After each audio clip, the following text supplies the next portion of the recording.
Hi, everyone. Welcome to the SID Abstract Review Scoring webinar.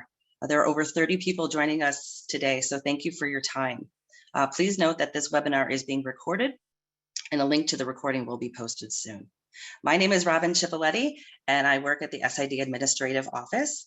I'm here today with the three co-chairs of the Committee on Scientific Programs, Vladimir Bachkarev, Ben Chong, and Mariana Tomik-Kanik.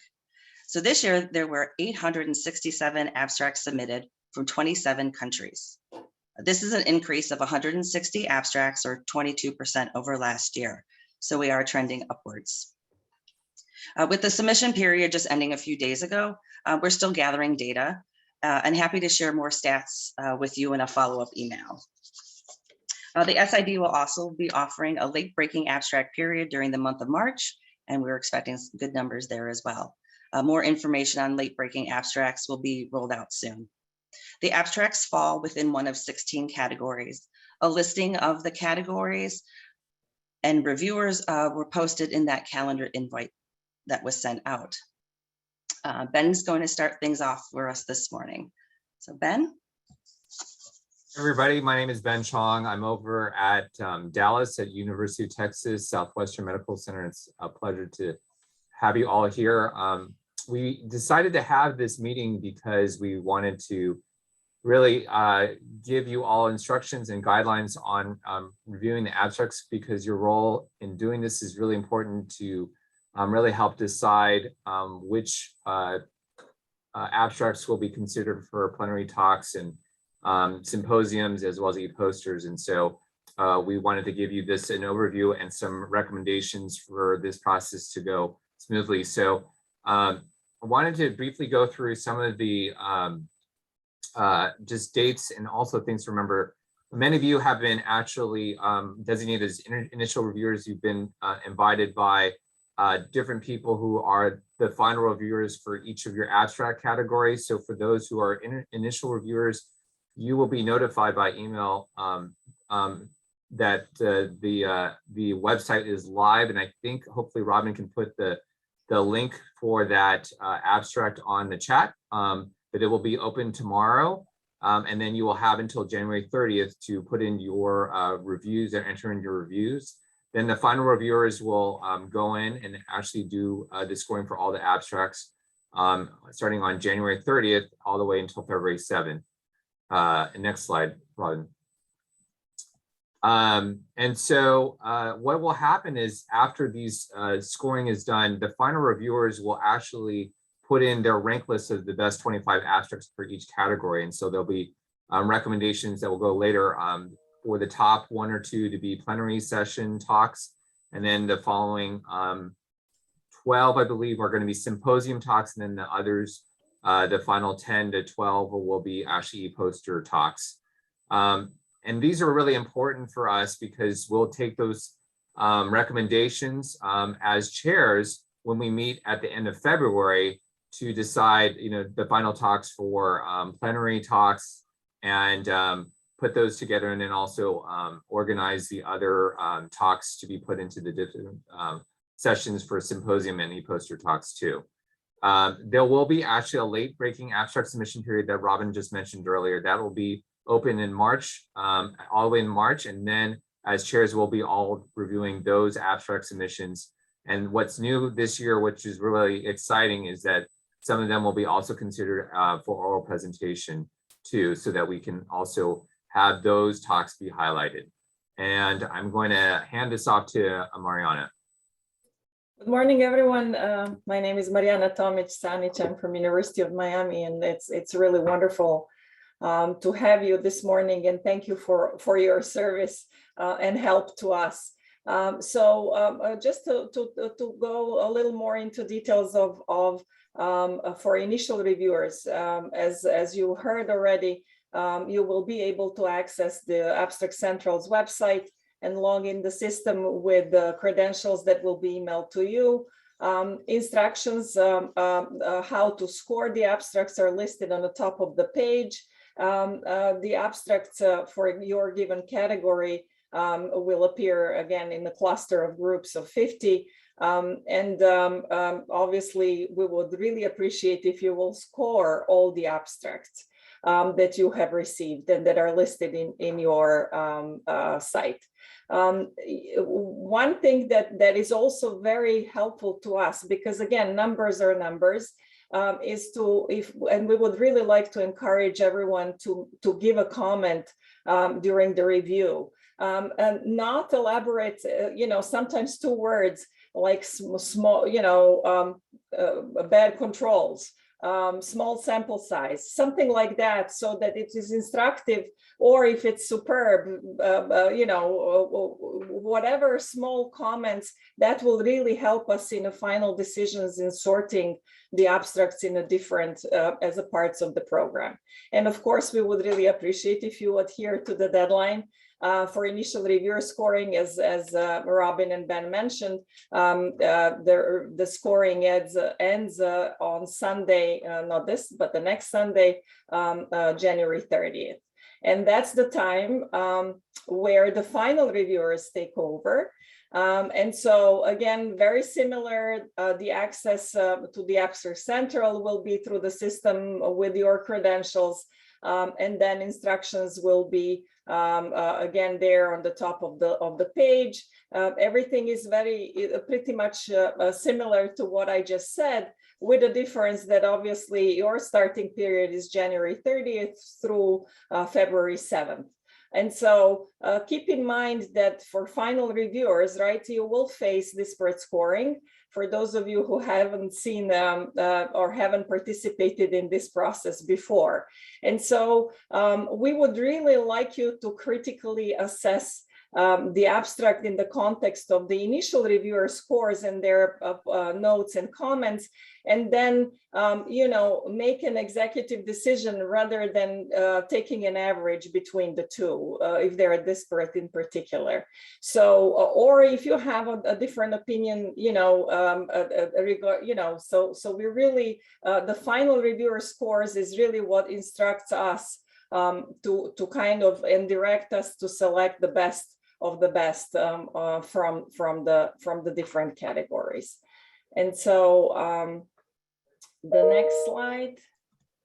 Again, the video tutorial about the abstract review process is actually on this slide, and where it says video tutorial, you can click. This is a clickable site, and you can actually, it will take you to the place to review it. Again, you will receive the email with login credentials that will basically allow you to access the system.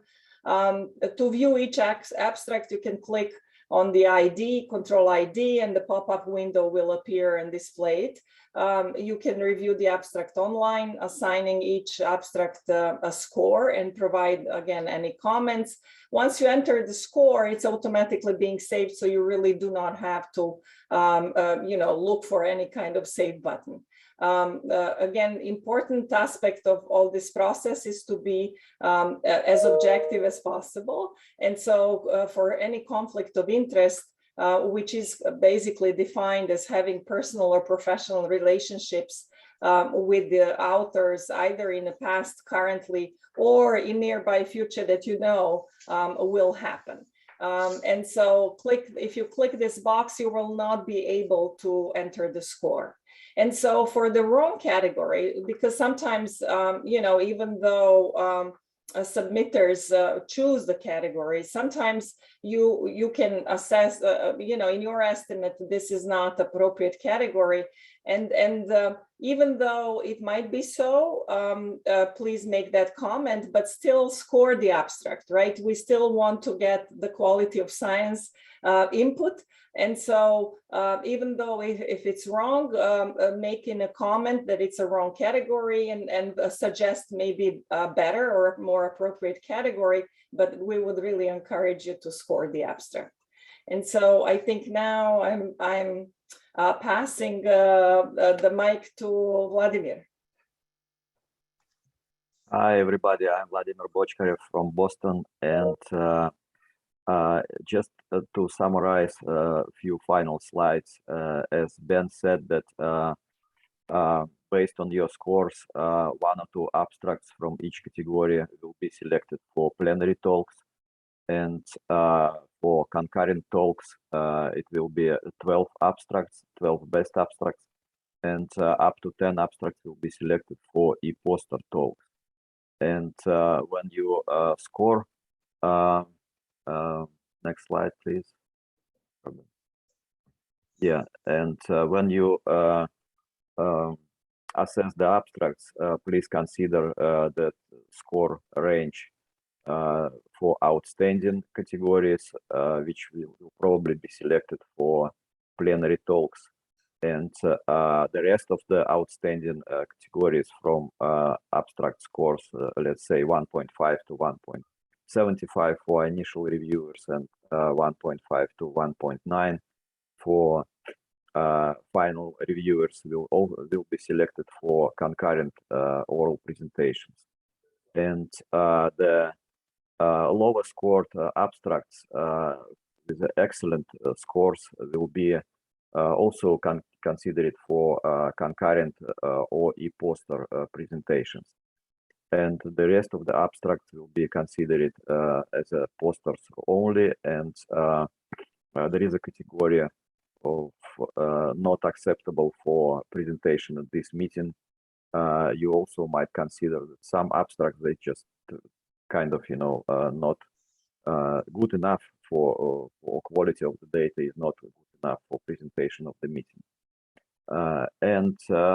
Yeah, so this is how we should all score the abstracts, and the diagram just summarize what has been said. So it's outstanding, excellent, good, acceptable, and not acceptable. And outstanding for plenary sessions, excellent and good for oral, concurrent, or e-poster, and then good, acceptable for poster, and reject for not acceptable for presentations in this meeting. And then Robin needs to add something, right? Yes. Yeah. So if anybody has any technical difficulties, you can call Scholar One. You can call the SID office or send us an email if you have any questions regarding the review process. Thank you for participating today and for being a reviewer in the 22 abstract process. I'm going to pass it back to Vladimir, Ben, and Mariana, see if you have any final comments or thoughts. Vladimir? We just looking forward very much for your scores, and hopefully it will be not that much work for you. We know that everybody is so busy, and we appreciate very much your expertise and time in scoring the abstract for SID meeting. Thank you so much. Yeah, thank you for helping us shaping this wonderful meeting, and we look forward to receiving your input.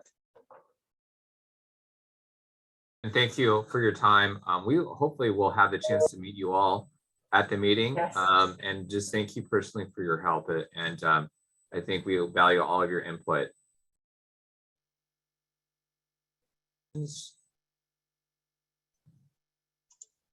Sure. It looks like there's a one from the chat from Hugh Choate, which actually says, with respect to reject, we expect to reject many abstracts. I think the answer is my experience is that it's rarely the case that we reject abstracts, and maybe so I don't expect that really happening very much at all. I don't know if anyone else can speak to that as well, but I don't anticipate that really happening much. Yeah, I agree with Ben. It's very rare event. It's just in very exceptional cases rejection. I think that maybe a case for rejection might be if something's been already published. That may be something that I've seen on occasion where I've put that comment in where I've noticed that they've already published that. Because that's, I think, something that's strictly mentioned in the guidelines, the abstract guidelines. They shouldn't be actually submitting something that's already been published.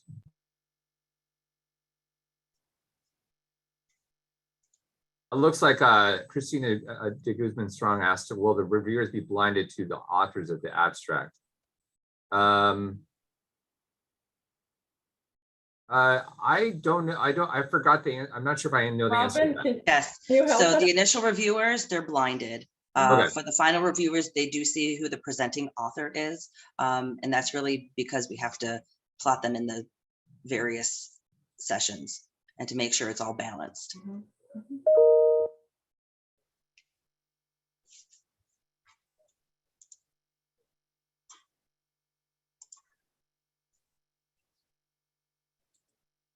Okay.